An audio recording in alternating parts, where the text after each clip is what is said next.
はい、皆さんこんにちは。今回は足回りのカスタム第2弾ということで、ホイール貫通をご紹介していきたいと思います。なんでね、ホイール貫通するのかというと、まずはホイールが取りにくくなります。走行中ね、ホイール外れてしまうと、結構ね、パーツとかもね、散乱してしまいますし、そもそもね、コースを完走できなくなってしまうので、ホイールはね、外れない方が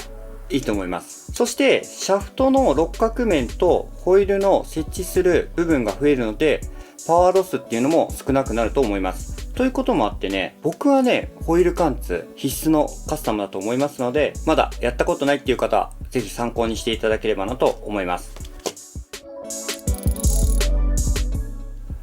このホイール、同じように見て、これもね、個体差、ホイール自体の歪みっていうのが大きいものと少ないものあります。前回、シャフトの選別を先にご紹介させていただいたのは、シャフトが歪んでいると、ホイールに取り付けた時、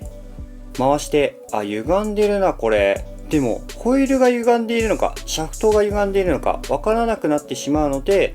まず、シャフトが歪んでいなければ、間違いなく、ホイールが歪んでいるもの、という感じになります。それで、このホイールの歪みに関しては、ミニ四駆をやり始めたばっかりのビギナーさんにとって、直すっていうのは、かなり難しいと思います。専用の工具だったりジグ必要になってきますので、本当だったら何個もホイールを買って歪みの少ないものを選んで使うっていうのがいいんですけれども、ハードル高いですよね。ということもあるので、まずはそこまでね、歪みの方は気にせずホイール貫通をして使ってみるっていうのも僕はありだと思います。ということでね、ホイールどんぐらい歪みがあるのか見ていきたいと思います。僕ね、このエースポークはね、割かし歪みが多いホイールだと思っているので、前に取り付けていたものがあるので、これに一応ね、60mm のノーマルシャフト、曲がりがないものがあったので、これを取り付けて、MS サーシランセンターユニットに取り付けてみました。こんな感じで回してみると、どうですかね。比較的歪みは少ないかなと思います。ただやっぱ若干ね、こういう風に波打ってますよね。こっち側もこっち側ね、そんなにないですね。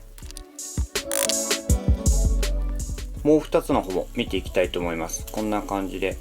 こっちのね、右側はそこまでないですけど、この左側結構ねブレてますね。このブレを極力なくす方法の一つとして、この六角面をね1個ずつ変えてみてみるっていうのもあるんですよね。こんな感じで今どうですかね。まだ歪んでますね。これを1回外して六角面をずらして取り付けて回してみる。こんな感じで、これで歪みがちょっと収まりましたね。これね、4つやるとすごい大変なんですけど、六角穴を1個ずつずらしてチェックしていくと、こんな感じでね、歪みが少ないところがありますので、極力ホイールのブレをなくしたいときはこんな感じで調整していただければなと思います。それでは実際にホイール貫通の方をしていきたいと思います。やり方はね、いくつかあって、お手軽な方法からちょっとね、ハードルが高い方法っていうのがあるんですが、サクッとね、全部僕ができる範囲のホイール貫通の方法をご紹介していきたいと思います。これ、ビスを使って開ける方法。これはね、一番簡単な方法ですね。ホイールのシャフトが入るところに、このネジを通していって、極力ね、まっすぐビスをね、通していきます。ちょっとね、こう、向きをね、変えて、まっすぐ入ってるかなってチェックしながら、ネジを締め込んでいきます。でちょっと曲がってるなと思ったら手でくぐってね、直して、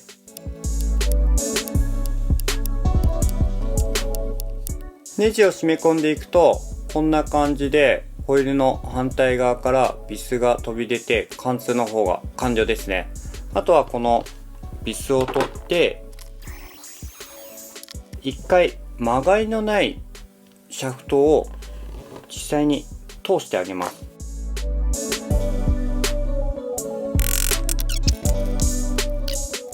こんな感じですね。思ったより歪んでないですね。ちょっと歪んでるかなぐらい。でもそこまで広くないので、僕はねこれぐらいだったら使っていきます。この方法が一番お手軽な方法。注意するのはビスが斜めに入っていかないようにねじ込んで回して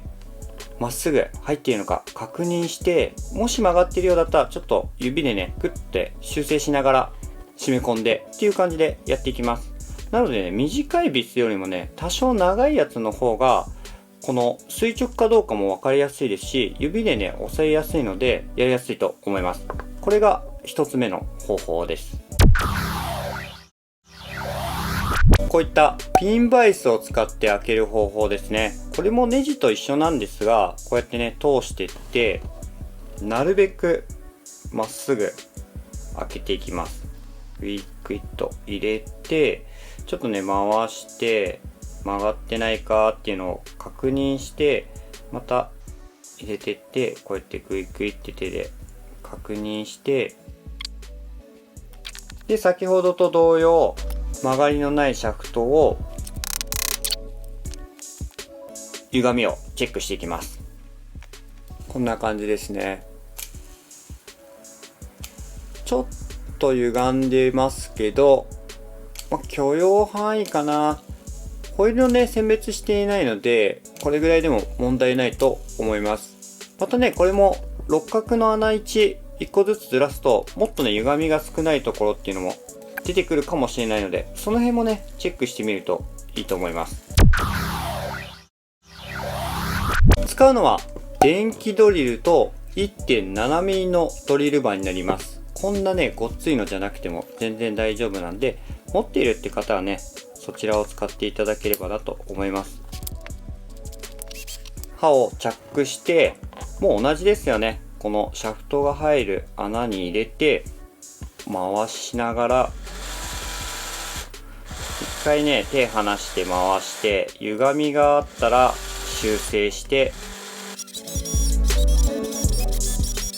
はい、こんな感じで穴が開きました。電気ドリルのいいところは実際ね回転して歪みがあるのかどうかチェックできるところですね。少しね細いドリルを使うことによってこう修正しても穴がそこまで広がらないっていう感じでねやっています。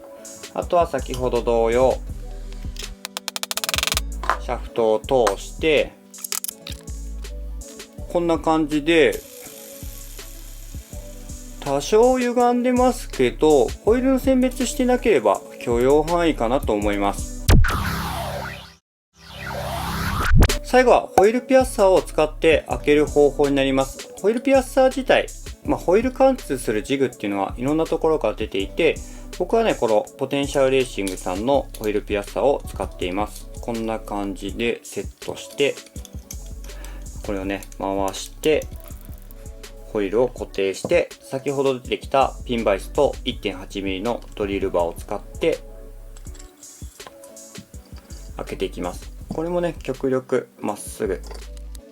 はい、貫通の方ができました。こうねまっすぐなるようにサポートがついているので、微調整しながらね開けなくていいので早いですよね。ちょっとくるくるくるくると回して、あとは抜いていくだけです。はい、これでジグを使ったホイール貫通が完成です。またね曲がりの少ないシャフトを通してあげて、こんな感じですね。ほぼほぼブレてないですよね。このジグを使う方法、手で修正しながら穴をね開けるっていうことができないので、ホイールがねいびつすぎると歪みっていうのが全く取れなくなってしまうので、ある程度のホイール選別は必要になってくるかなと思います。今回のホイールはその歪みが出ない程度、許容範囲のホイールだったので、問題なくまっすぐ開いて、ブレも少ないホイール貫通ができました。ここがね、1点補足になります。今回は4つのパターンのホイール貫通をご紹介させていただきました。やり方自体は、シャフトが通る穴にビスだったりドリルバーを通して穴を開けて貫通させていくといった方法なんですけれども、ビギナーさんにどれがじゃあおすすめかというと、僕はね、このビスを通して開ける方法、これが一番コストがかからないかなと思います。他のパターンはね、こういったね、ドリルバーだったり、ピンバイス、もちろんね、ジグ、電気ドリル、そういったね、工具とかを使えますので、コスト面ではかかってしまいます。じゃあ、どれが一番精度よくホイール貫通ができるのと言われるとね、これもまたね、難しくて、指先がね、器用で、ホイール貫通も何回もやっているっていう方、別にね、ピンバイスでもまっすぐ開けれるんですよ。先ほどみたいに通してちょっと見て、ちょっとずれているところがあったら、手で少しね、修正しながらまた穴開けて、っていう感じで綺麗に開けれると思います。誰でも同じように開ける方法ってなると、やっぱりジグを使った方法。ただこれも先ほどちょっと注意点でご紹介させていただいたんですが、ホイール自体の精度、もうそのものですよね。これが悪いと穴も曲がって開いてしまうので、選別っていうのが少し重要になってくるかなと思います。今回はこんな感じで終わりにしたいと思います。この VZ シャーシはジグを使ってホイール貫通をしました。ただ、このデュアリッチジュニアのジャパンカップ2021に入っていた青のエースポーク。あんまりね、精度が良くないのか、その状態でジグを使ったので、この左右のね、ブレが多少出てるんですよね。この辺もね、実際に走らせてみて、どうしても挙動がね、安定しないとか、スピードの乗り悪いなって思ったら、ホイールはね、変えていきたいかなと思います。それでは最後まで見ていただきありがとうございます。この動画が良ければグッドボタン、そしてチャンネル登録もしていただけたらありがたいなと思います。